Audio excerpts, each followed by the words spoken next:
La machine a été lente à se mettre en marche, mais une fois le Verrières démarré, les Redmen ont été incapables de l'arrêter, avec comme résultat une convaincante victoire de 39-13 vendredi soir au stade Percival Molson.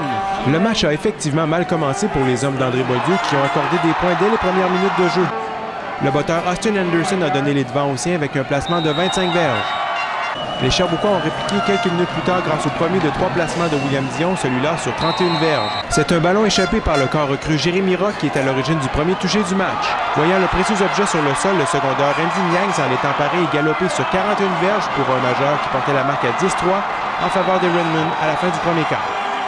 Piqué au vif, les représentants de l'Université de Sherbrooke ont finalement ouvert les valves traversant le terrain dès le début du deuxième quart. Jean-Christophe Beaulieu a terminé le travail sur une course d'une verge. C'est le couteau entre les dents que la défensive du Verrières est revenue sur le terrain. Le secondaire extérieur Kevin Regimbald et le demi-défensif Alexandre Branco ont alors réalisé 2 interceptions en l'espace d'1 minute 30, chassant le corps d'Ellen Kuprovski du match.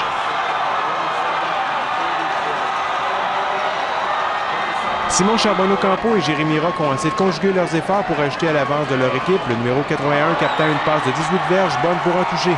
Le reste du match a été l'affaire des Sherbrookeois qui ont marqué 19 points contre seulement 3 pour les Redmen.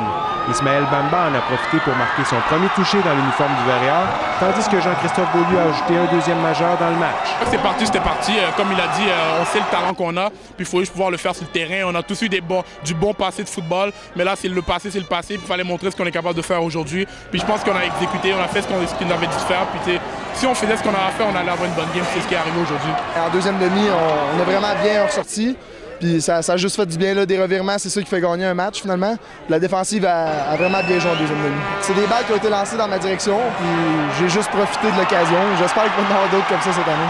Tout a déboulé à un moment donné, l'équipe a gelé. On n'a pas eu besoin de lever le ton sur personne non plus. On le savait qu'on avait accordé des points sur des erreurs. Et à un moment donné, la machine s'est mise en route des deux côtés. Là. Et même, je dirais, les 3 côtés, puisque sur les retours de Botté, on est de plus en plus dangereux. Il est en train d'avoir une belle cohésion.